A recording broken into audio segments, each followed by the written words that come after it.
Welcome to today's ACLU Town Hall on the Supreme Court's latest term, which just ended last week. I'm Michael Popak, a national trial attorney, a co-founder and host of the Legal AF podcast and YouTube channel on the Midas Touch Network, which is live streaming this important conversation tonight, and a proud ACLU partner and supporter. And I'm honored to moderate today's conversation with four of the ACLU's top legal and policy experts. Over the next hour, we will dig into the historic victory obtained by the ACLU on birthright citizenship and the powerful message it sends to President Trump, and two devastating decisions that directly impact voters this midterm election season and the future of Title IX and civil rights protections for transgender youth. Throughout our discussion, a common theme will emerge: the role that you play, because the rule of law and the Constitution don't enforce themselves. People do, lawyers do, voters do, protesters do, followers of independent media do, and public interest groups like the ACLU do. And the ACLU needs our support to keep fighting until all of our rights are secured. Let's start this important conversation by welcoming on the ACLU's National Executive Director, Anthony Romero, and National Legal Director, Cecilia Wong. Hi, Cecilia. Hi, Anthony. Hello, Michael. Let's start it with a heartfelt congratulations on this landmark win at the United States Supreme Court, 6-3, to ensure that no president denies citizenship to anyone born on U.S. soil. We, the collective we, the people, were troubled when the court took up the case at all. And yet you were able, through force of argument and legal analysis and Cecilia's riveting oral argument, to get 6 justices to agree to protect birthright citizenship. Bravo. Thank you. Thank you. So, Anthony, I know you were a few feet away from President Trump, who attended the oral argument. I was. Yeah. One row behind him. And you, and you made a promise to President Trump, didn't you? And I kept it with my colleague Cecilia Wong. And what was that promise? That if he did what he promised to do and take away our rights and our liberties, we would take him to court. And boy, did we ever. And boy, did my colleague Cecilia Wong school him in the Constitution. I mean, on the day one, hours after being sworn in, the president issued his executive order taking direct aim at birthright citizenship. I mean, right out of the playbook right out of his own playbook, right? And within 2 hours, the ACLU filed its first lawsuit challenging him and defending this bedrock guaranteed by the 14th Amendment. What message does the Supreme Court decision send to President Trump? I think it's a very significant rebuke of one of the president's signature initiatives that he signed on his first day in office. And it was a definitive ruling on the Supreme Court, with 6-3 of the justices ruling in our favor. 5, as you mentioned, on constitutional grounds, and the 6th, Justice Kavanaugh, as Cecilia will explain, on the statutory grounds. But it was definitive. And what was most important was, like, let's back up a second, is that we were preparing for this lawsuit for months before inauguration. In fact, we took him both literally and seriously. When on the campaign stump, he promised to try to reverse birthright citizenship. We did the research, we found the clients, we thought about the venue. And in the days leading up to inauguration, when it was increasingly clear that they would make this first move, our team was ready so that we could file that lawsuit within 2 hours of him signing the executive order on a federal holiday, I would add, on Martin Luther King Day. And so it was incredibly gratifying sitting in the court and watching Cecilia argue the case on behalf of her clients, on behalf of the Constitution, on behalf of the statute. Watching the president fidget, because he was literally 6 feet right in front of me. And so I could see him beginning to get anxious and antsy. And some of the news reports got it wrong. Some of the news reports said that he left before Cecilia argued. That's not true. She got completely through her opening argument and was beginning to field questions. I think the first question was from Justice Thomas and others. And that's when the president just doesn't like to hear bad news. And I would love to have been 6 feet behind him when the decision came down because it was a ringing and stark rebuke. Um, and of course, this term is a mixed bag. We'll get into that. There were cases that broke our hearts and will make serious damage to civil liberties and civil rights, and we'll get into that. But I also think it's important to celebrate the wins and to take the victory lap because it shows that we can put guardrails and parameters on this president's worst policies. And with the fact that we were able to convince Chief Justice Roberts, Amy Coney Barrett, who was nominated on the court by the president himself, and ultimately Justice Kavanaugh on the statutory grounds, I think was incredibly gratifying. So we're still taking a victory lap, as you can tell. And I think most importantly, the plight of our clients and of hundreds of thousands of immigrants who are born each year, who would have been affected by this birthright citizenship order. As many as 250,000 children could have potentially been denied their right to be a U.S. citizen because of this executive order. And so this has enormous implications, not just knocking out a signature policy statement or one of the first efforts by the president, but it has enormous implications for the lives of literally hundreds of thousands, if not millions of people. Well, I'm glad he sat for Cecilia's riveting oral argument and It back and was forth great. with John Sauer. He had to rush out apparently to fire his attorney general. But in any event, we knew the ACLU was prepared in legal AF world because we had read all your white papers that were up on your website, ready to go right after the election. In fact, I did a lot of my reporting with credit to the ACLU's white papers about what was ahead of us. So I was not shocked at all that within a couple hours you had your suit dusted off and ready to go and filed. Let me turn to Cecilia here. I've interviewed her before on Legal AF. Cecilia, it was a brilliant argument. Share about what was at stake for you. As you know, I'm an oral advocate. I've done cases in front of appellate panels too. As you're preparing, what was going through your mind about what was at stake in this case? Thank you so much, Michael and Anthony. I would talk about the stakes in three ways. The first thing, of course, as Anthony already said, is that the good estimates gave us a number of 250,000 US born babies who, in the first year, if the president's executive order had gone into effect, would have been stripped of their US citizenship. And some of those children would have possibly been stateless. And so all of those parents who are both lawfully, present immigrants and undocumented immigrants who've been contributing to US communities for many years, were in a state of uncertainty. And this promise that had been made about birthright citizenship in the 14th Amendment was up in the air. So those were the immediate stakes, all of the families, US families who were affected by the executive order. On the second level were the greater stakes that were very much on my mind as a 14th Amendment citizen. My parents were not yet naturalized when I was born. And, even though the president's order only went after people who don't have one parent who is a lawful permanent resident or a US citizen, and even though the executive order was going to take effect on the effective date a month after the issuance of the order, if the president got his way in this Supreme Court case, of course, who would he go after next? And so there were much broader stakes that if the president can reinterpret the 14th Amendment's citizenship clause as to this executive order, we don't know where he's going to go next or where any future president might go.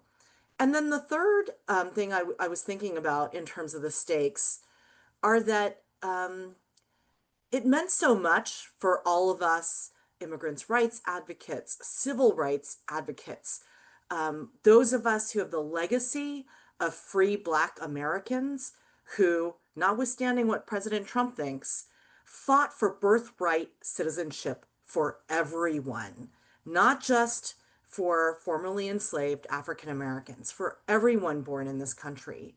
And what it showed was that when we fight, when we take on the President of the United States, who is doing something unlawful, who is doing something unhinged, we can win. As you and Anthony both said, we've been preparing for this lawsuit since January of 2024. It actually goes back farther than that.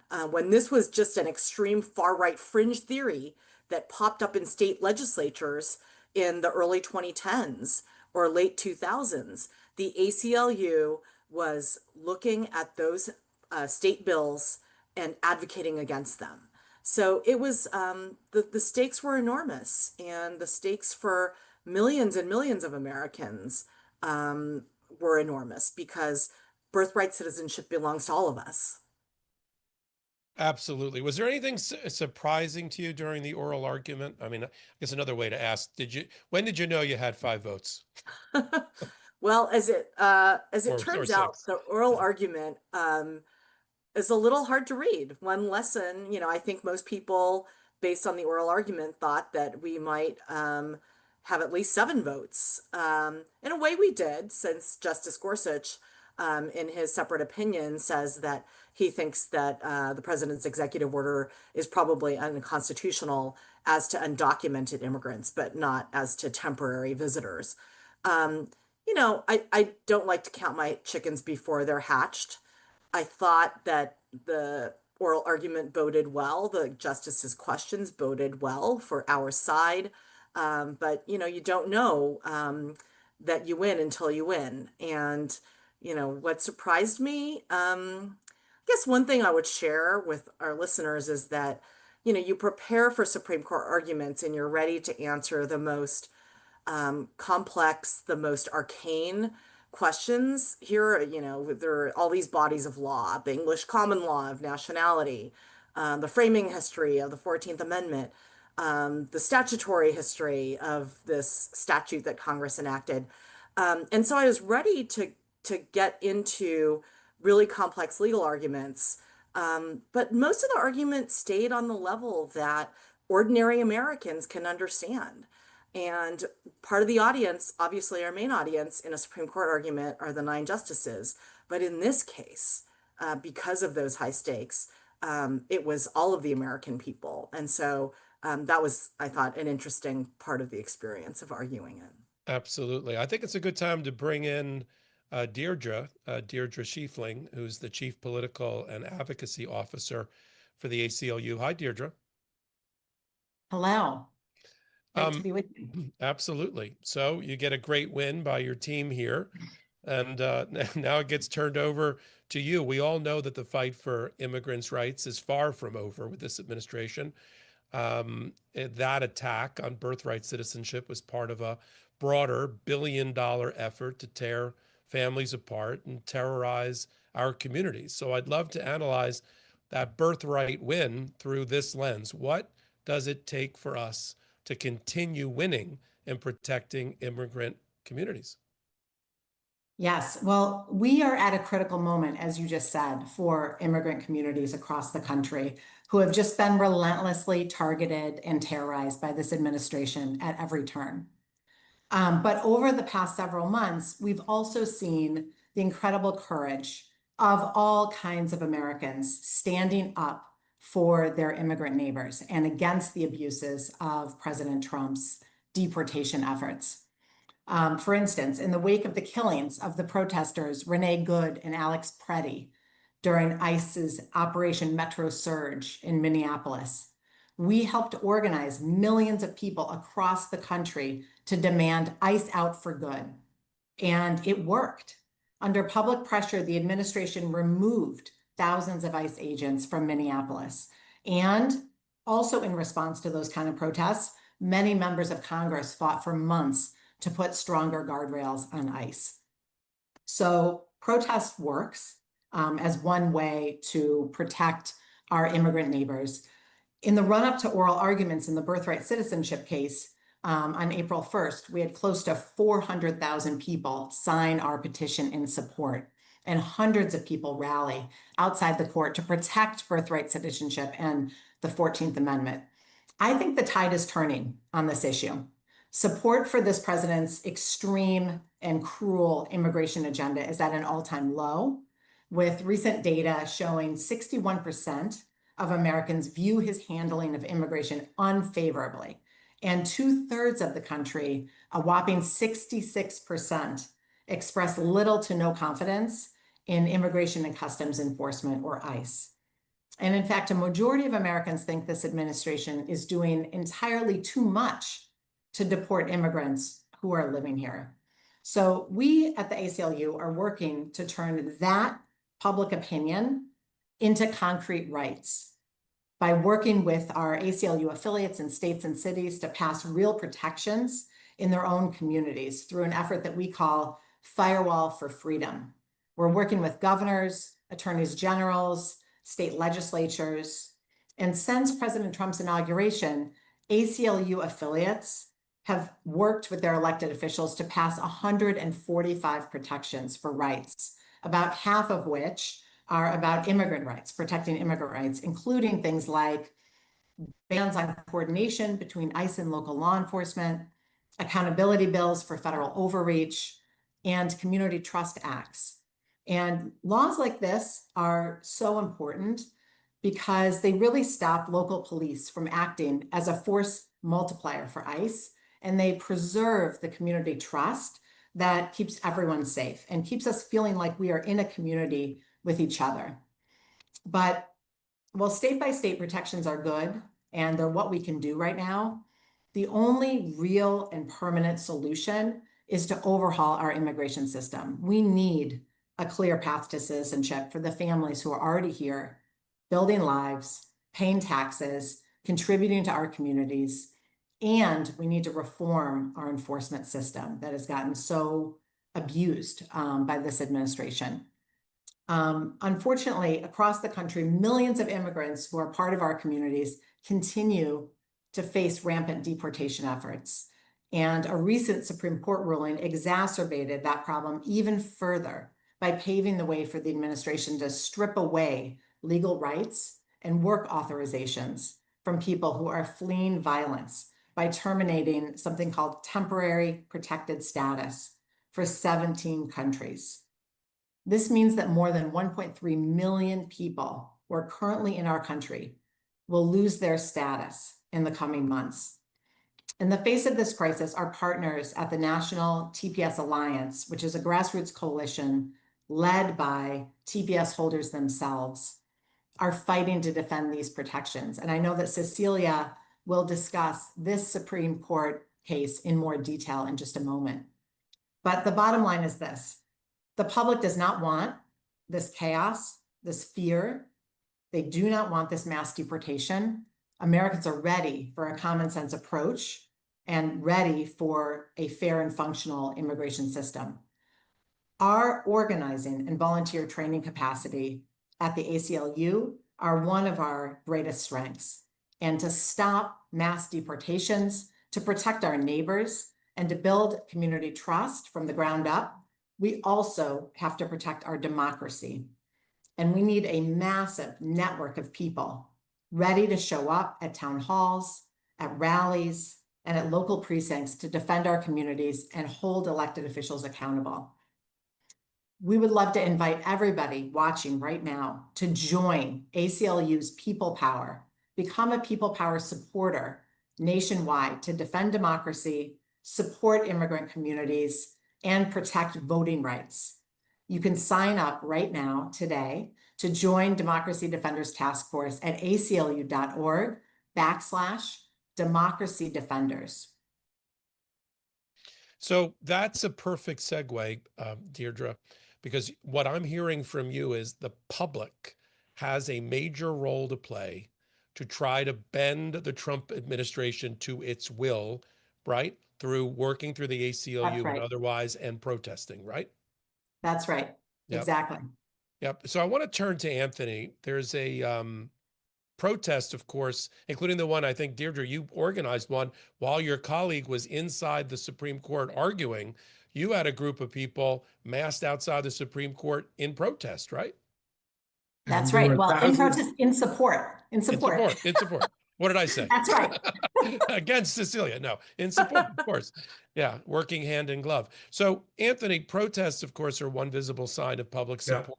Another is this new national ad campaign featuring Bruce Springsteen's Born in the USA for the ACLU. What was behind the decision to launch it? Yeah, it's the idea that if we only make the arguments in courts and in legal courts, and we're not taking this to the streets or the courts of public opinion, we're not going to win the full war. And this is so essential that we have to battle for the hearts and minds of the American people.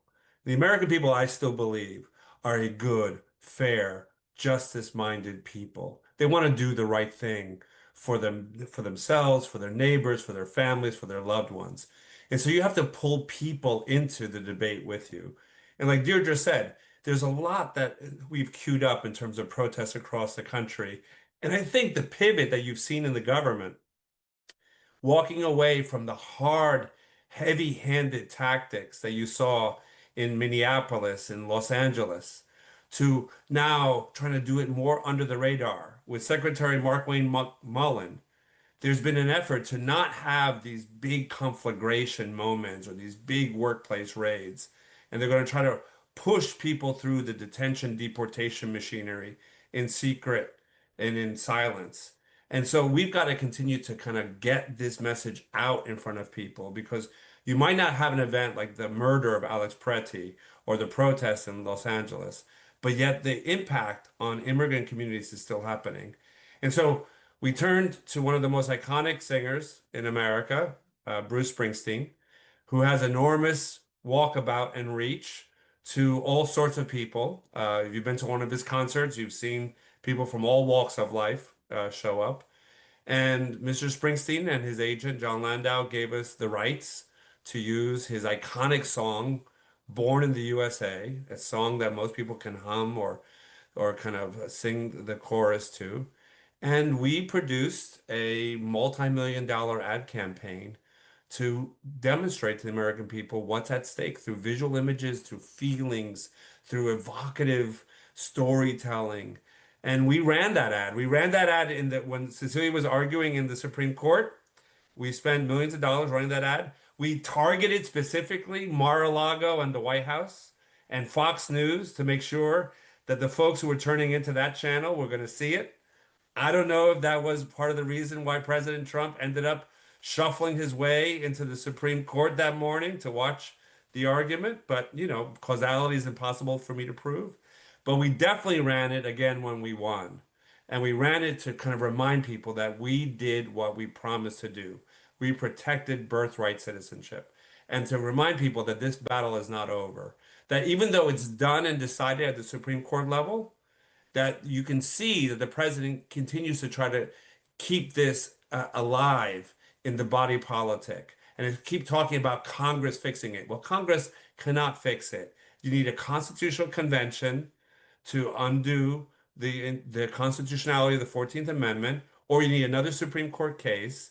So it's not going to happen through the courts, but you can see that the president is using this as a rallying cry. And we wanted to use the song, the ad, the stories, the narratives, the feelings that people had, especially around the lead up to July 4th, as a way to say, no, we're fighting for our rights. We're fighting for our birthright.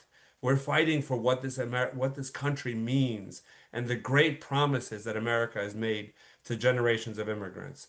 And it was a lot of fun putting together the ad and then deciding to target certain key geographies to make sure that whenever they turned on the TV at 2 a.m. or earlier, they would see us.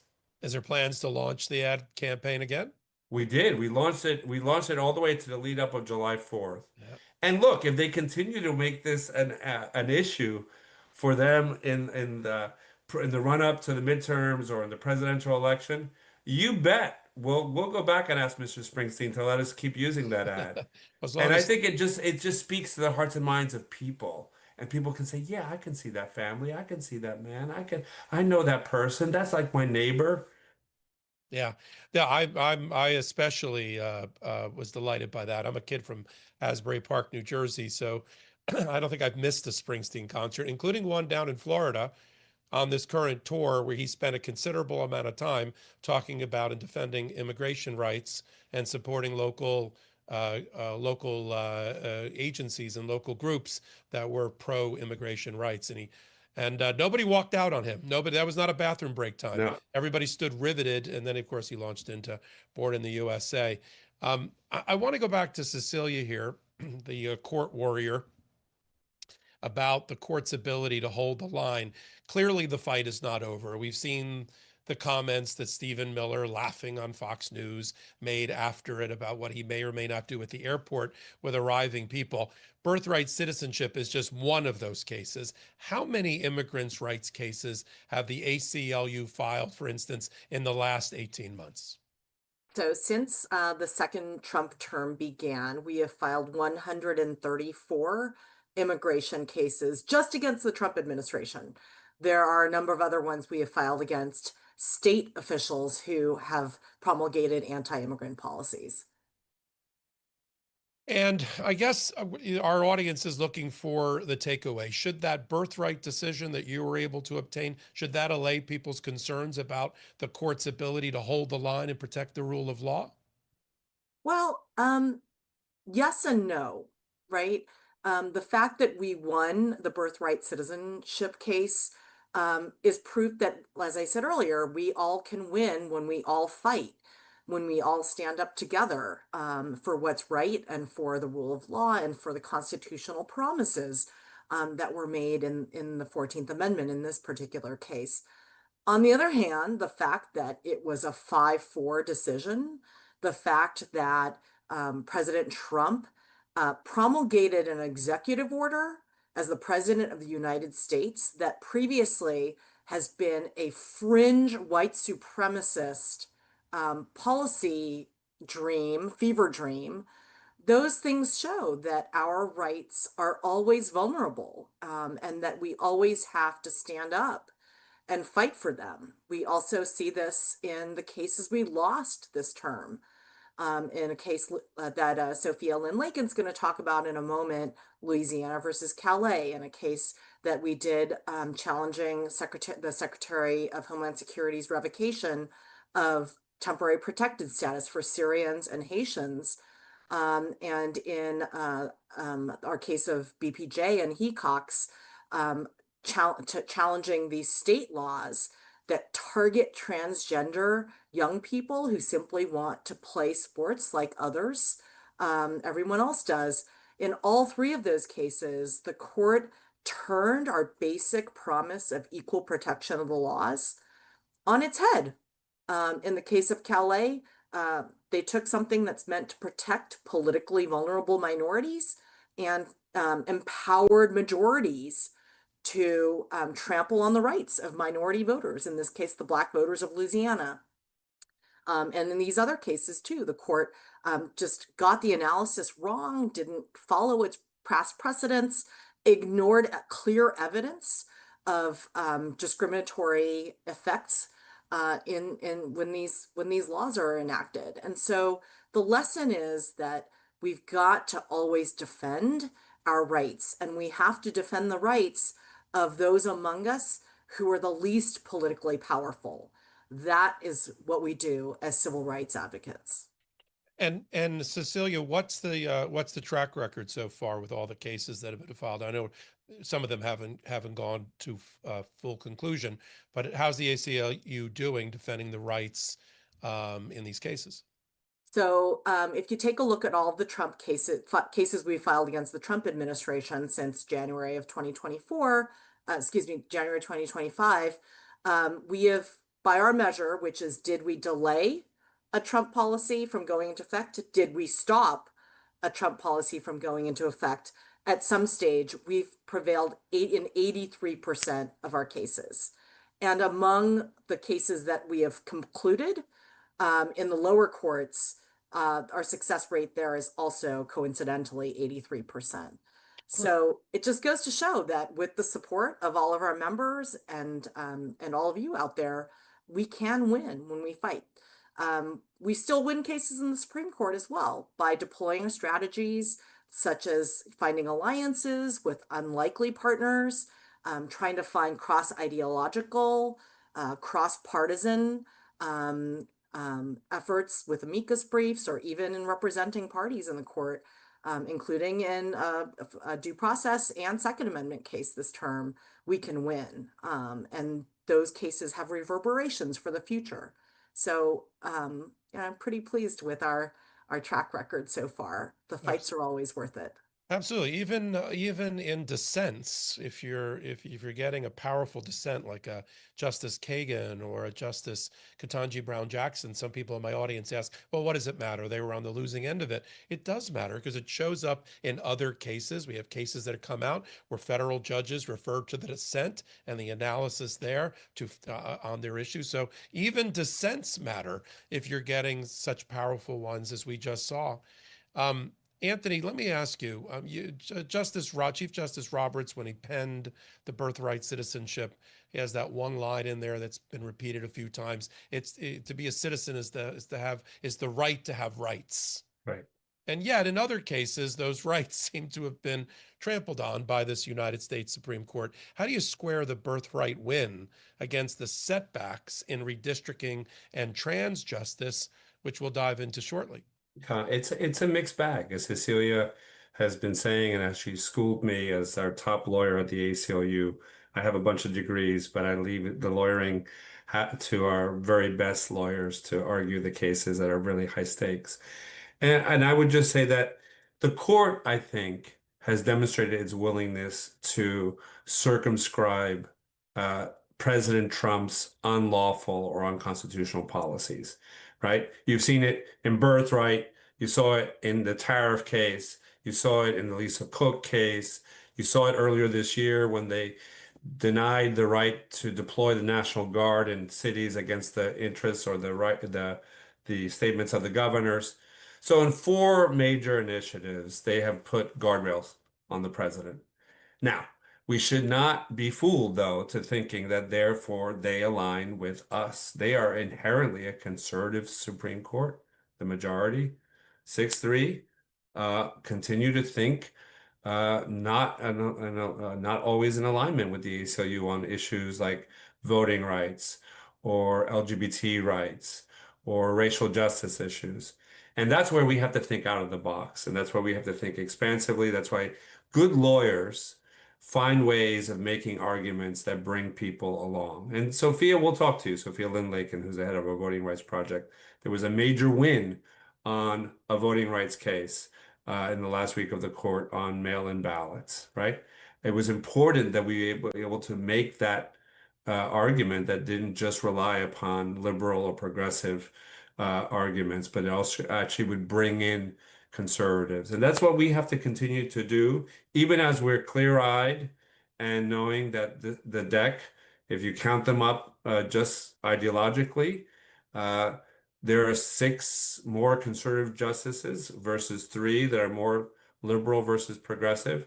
And so we've got to be very smart about which cases we file and where we fight out in the Supreme Court, how we take the long view and how we lay the groundwork for coming back at this.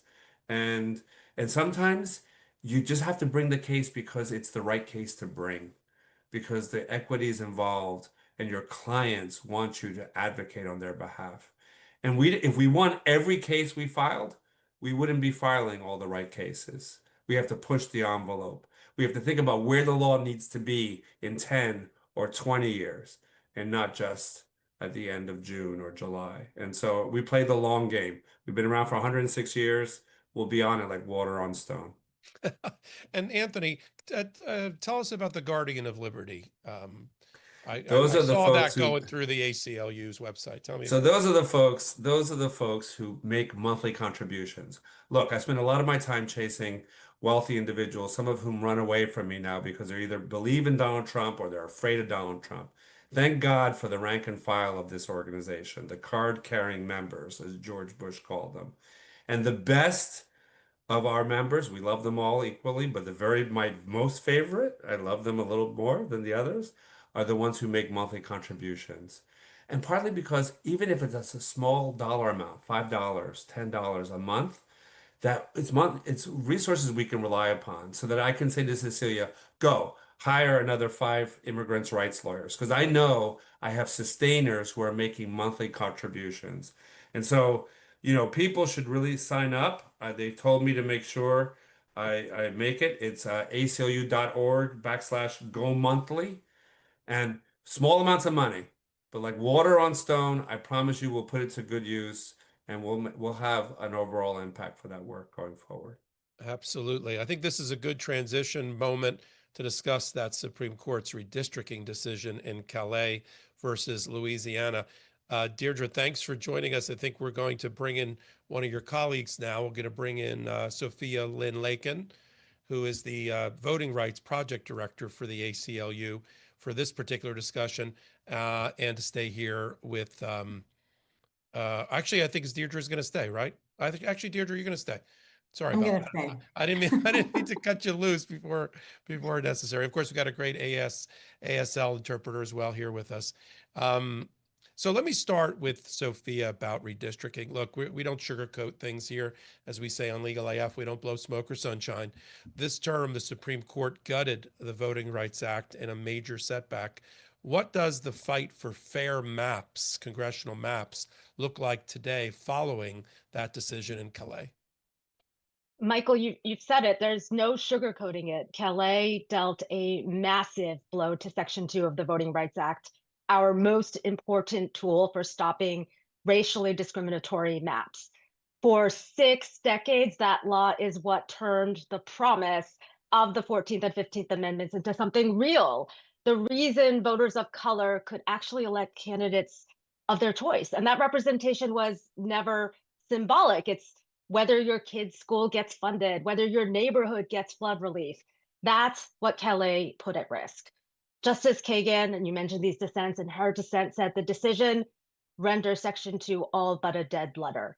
In plain terms, the court has opened the door wide to the kind of district maps this country had before the Voting Rights Act. It will change the literal face of representation in America. This is a profound setback, and I won't pretend otherwise. But what gets lost in the headlines is that Calais was only about Section 2 and in redistricting. That's one tool in one context. It didn't end the fight, and it didn't touch every other tool we have. We're still fighting under Calais' new standards. We're going to continue to do that. But there's also the Constitution itself, and with it, claims of intentional discrimination. When a state draws a map to strip Black voters of power on purpose, that's unconstitutional, and we'll make that record. We have state constitutions, many of which protect the vote more strongly than the federal one. And we have a growing number of states that have their own voting rights acts, laws that don't rise and fall in lockstep with the federal statute. Now, I'll be straight with you. Most of the fights in the courts in the immediate aftermath of Calais, we haven't won, at least not yet. But a case you haven't won isn't a fight that you've lost. The ink on Calais wasn't even dry when states across the South began suspending primaries, forcing through new maps, trying to lock in the damage before anyone could stop them. We fought to disrupt them at every turn. And where we couldn't stop them outright, the threat of litigation became more than a lawsuit. It became an organizing moment, a reason for people to show up, to name what was happening, and to shame the legislators using this ruling as cover for a raw power grab against voters of color. In Louisiana, the organizing and the threat of litigation are a big part of why the legislature pulled back from going all the way, settling for a map that keeps one district where Black voters can elect their candidate of choice instead of wiping out representation entirely. That's hundreds of thousands of people who kept a voice they were about to lose. In South Carolina, the legislature walked away from its redraw entirely, driven mostly by organizers, but the threat of litigation was cited too. That's what holding the line looks like right now. Not every fight won, but everyone made costly, slowed down, and dragged into the light. No generation in this fight for voting rights has ever gotten to see the end of it. The people who fought and bled for the Voting Rights Act knew it would have to outlast them. That's the work we inherited, and it's ours to carry now. So the fight is certainly harder than it was before Calais, but harder doesn't mean over. And we faced long odds before, and we're certainly not standing down now. The Supreme Court's decision in Calais, it further stoked fears about the midterms. That's probably the number one thing my audience asks me about or expresses their anxiety, which range from targeted, what about voter intimidation at the polls, to global, will we even have an election? I want to ask both of you individually, how can we safeguard the midterms from interference? Let's start with Deirdre. Yeah, I mean, this is the question of the moment for sure. The Calais decision was a heavy blow, as Sophia just laid out, and the threats of voter intimidation are real. When the Supreme Court issues a ruling like Louisiana versus Calais and severely weakens Section 2 of the Voting Rights Act, it really makes people wonder if the rules can be rewritten right before an election. Are there rules? Are our votes safe? Will our votes count? So we have also heard this from a number of our supporters in states across the country who are very worried about this. But we at the ACLU are not waiting around to see what happens. And we are not hoping, we are preparing. We've launched our largest ever election safeguarding initiative, investing more than $24 million specifically to protect everyone's right to vote, to ensure that all votes are counted and the results are respected. And we've done things like anticipated 25 different election threat scenarios, all the different ways that an election could be threatened or sabotaged, whether it's voter roll purges, intentional delays in processing ballots and counting, or refusal to accept results. In each scenario, we are ready to mobilize and launch legal, advocacy, and communications actions at a moment's notice. We are getting ready so that we can act quickly. We are also addressing the very real fear of voter intimidation at the polls with an organized network of highly trained volunteers. Our People Power program, our People Power volunteer program, which is already 1 million strong and growing, is what makes this possible. And through this People Power program, we are currently training 10,000 volunteers across the country to teach their own communities about their voting rights, to serve as nonpartisan poll monitors, and to actively protect fair and free elections in their communities. Volunteers will be on the ground to ensure that voters can cast their ballots safely and without interference. The ACLU will have a presence in all 50 states and Washington, D.C., with a key focus on 7 battleground states where we know extra protections are going to be critical. We're also holding Know Your Rights trainings and distributing materials nationwide so that every citizen knows exactly what their rights are, how to spot interference, and what to do if they face an issue at their election site. We're building a sustainable and community-based organizing network that remains well past Election Day.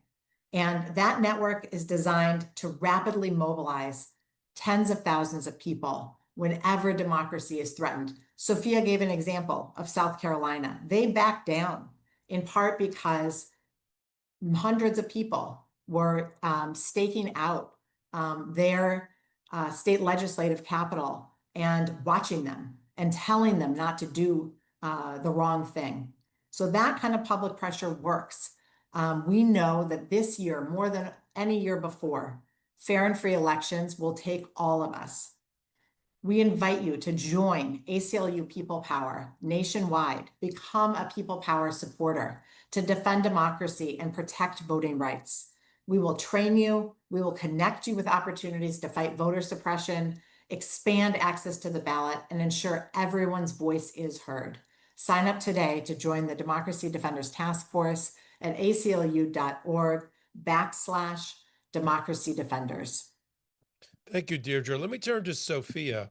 Can you speak to the litigation component and the talk about the track record in protecting voting rights? Yeah, Deirdre told you about how we're preparing and organizing and how all of you can help protect our voting rights.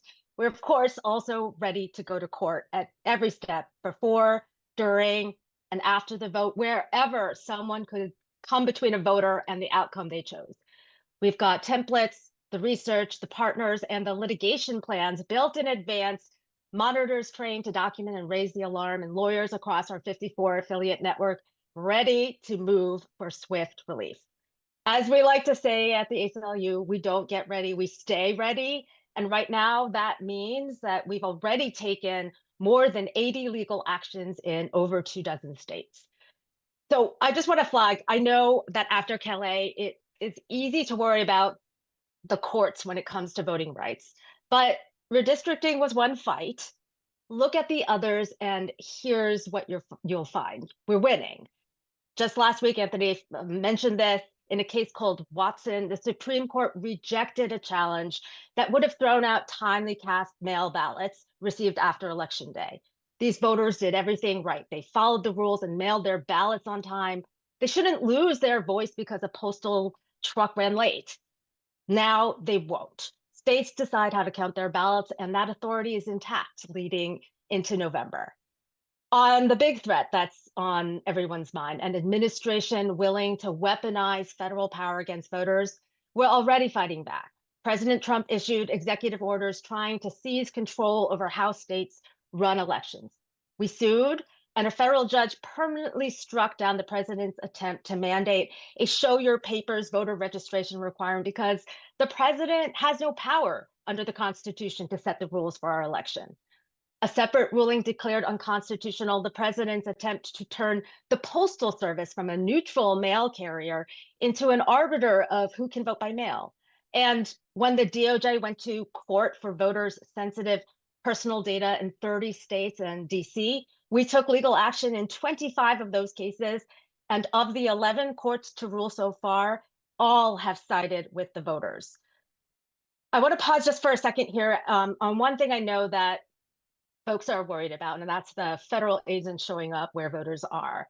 So let me be direct here. Intimidating voters is illegal, no matter who's doing it or what uniform they're wearing. And armed federal agents at the polls are flat out barred by federal law. We're ready if anyone tries, monitors on the ground documenting in real time, and lawyers ready to go to court fast if that's what it takes. These attacks on voting rights that also flag are also playing out state by state, and we're meeting them there too. In New Hampshire, we beat back a show you papers requirement there. In Montana, we stopped an effort to end same-day registration, a lifeline in particular for Native American communities, and there's more to come. Here's what I know. We've already won in court this year, more than once, and we're not slowing down. The threats are coming from every direction, from Washington, from state houses, from anyone who thinks they can get between a voter and their ballot. To all of them, the message is simple. Cross the line, and you won't just get a statement from us. You'll see us in court. Well, I know our audience is going to sleep better at night knowing that you're on the case along with the others at the ACLU. So pleased to have, of course, Deirdre Schiefling here and Sophia Lynn Lakin for the ACLU. We're going to continue the conversation, but with Cecilia Wong and Anthony Romero about transgender rights. Thank you for being here on this roundup. So now we got to talk about BPJ versus West Virginia, started by a young girl who just wanted to play sport. I think she was on the track and field team. There's always a person behind these cases. And now we have the result, the second year in a row that the Supreme Court has sided with state-based efforts to restrict the rights of transgender people and their families, access to healthcare, speech, and in this case, the ability to play sports. Cecilia, what's your team's interpretation of that ruling? What did we lose? And more importantly, what didn't the court decide? Where do we go from here?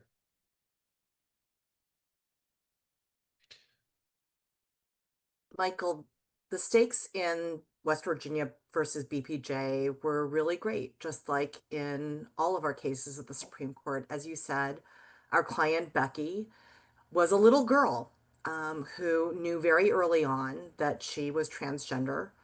And she, as a result of medical treatment that her parents and her physicians supported, never went through an endogenous male puberty. She was a little girl like every other little girl. And when she was in middle school, wanting to run cross country and participate in track and field in her middle school, her state of West Virginia enacted a statute that took away her right to participate in school sports in public school. And she was, to our knowledge, the only person in the state of West Virginia who was affected by this law. Our other client, Lindsay Hecox, who was trying to participate in club sports, club soccer and club track and field at Boise State University in Idaho, same thing. The whole state was ramping up against a solitary person who was just trying to play sports, be outdoors, and enjoy the camaraderie of being on a team. And the Supreme Court, of course, issued a decision on the last day of the term where we lost, where the court held that that state law in West Virginia and state law in Idaho did not violate Title IX, the federal anti-discrimination statute that applies to education, and that it didn't violate the Equal Protection Clause. So this is one of the cases this term where the Supreme Court really, warped its prior precedents in order to reach this decision. Now, in a way, the silver lining of the case is that the court had a very cabined ruling. And Justice Kavanaugh, writing for the majority, was careful to say this is about sports, which is a unique context because it's zero sum, because there are winners and losers, and because there are a limited number of spaces on every team that a transgender girl might want to participate in. But at bottom, the Supreme Court's decision is one that says that unlike cisgender people, transgender people don't have the same rights not to be discriminated against by their state government.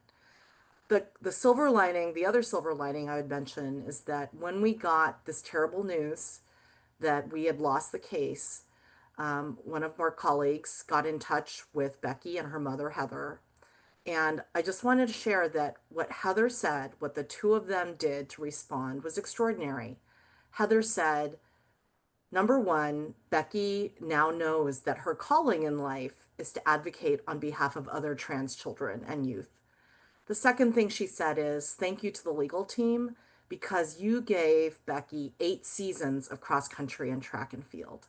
And that was the highlight of her middle school and high school years. That matters, and it shows that when we fight these cases, even if we lose at the end of the day, that the fight matters for people and has real consequences. So I want to thank everyone for supporting our work in this area. And Anthony, for the transgender community who's tuning in today, what do you want them to know? Oh, I want them to feel that we see them and we got them. This is not some small issue for us. This is not some fringe issue. This is not some special interest issue. This is a core issue. We are the American Civil Liberties Union. It don't get more basic than that. You decide what you want to do with this body that has been given to you. You get to decide how you speak. You get to decide with whom you associate, with whom you protest, with whom you love and live and devote your life to. You get to decide how you present yourself to the world. It is a core libertarian promise that I decide what I do with myself. And so we ain't ever giving up. And we will be on it for as long as it takes. And we see the transgender community, the young person in my life, Dylan, we got you. There's no way. And we will keep at it. And yeah, the court broke our hearts, but we will find redemption in the long game. There also were some wins on the transgender rights issue. 3 years, 4 years ago, Bostock was an important case where the Supreme Court upheld the employment rights of a transgender person. So we've got work to do. We've got some cleanup to do, but we've got some justice to serve, and we'll stay on it. Yeah, that's that makes, I think, not just the transgender community feel better. I think it makes all Americans feel better to hear that coming from the head of the ACLU. Cecilia, next term, it used to be I would take the summer off talking about the United States Supreme Court. Remember those days? And you'd say, I'll see you Yes, back in no September longer. for no. So putting aside the shadow docket and the emergency applications that we know is a strategy and tactic of the Trump administration, with the new term opening in October, they're already selecting cases for it. What should we watch out for? So we already have one case that the Supreme Court will hear in the fall. It's a case concerning a mandatory immigration detention statute. This is a statute we've litigated twice to the Supreme Court in the past. And this case is really a major one. It presents the issue of whether someone who is being detained pending their deportation proceeding has any rights under the Due Process Clause of the Fifth Amendment to a hearing where an immigration judge can determine whether they pose a flight risk or a danger so that they should be detained. The government has taken the position, really, I think for the first time since this statute was enacted in 1996, that someone in the position of this immigration detainee does not have a fundamental liberty interest in not being locked up by the federal government while they're fighting their deportation case. It's a major case, and that has already been taken up by the court and will be argued in the fall.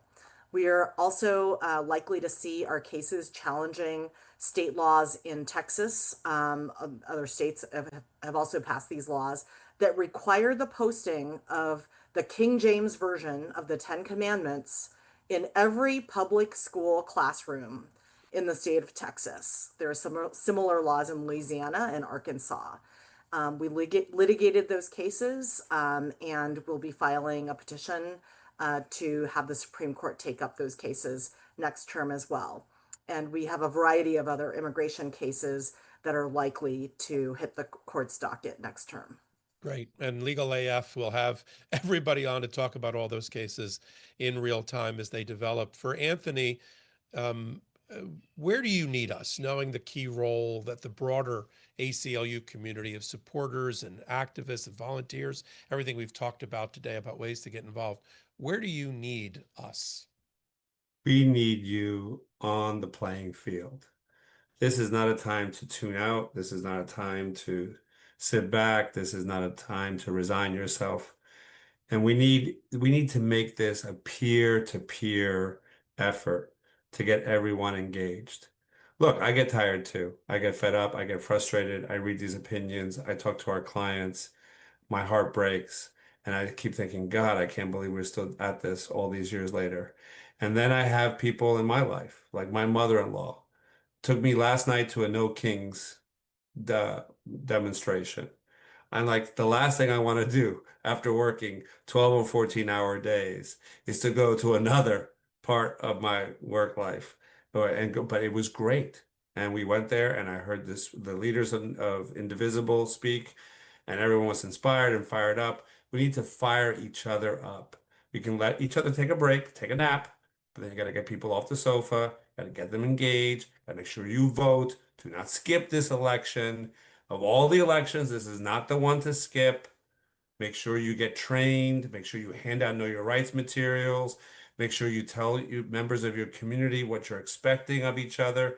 Engage the body politic. Engage the process.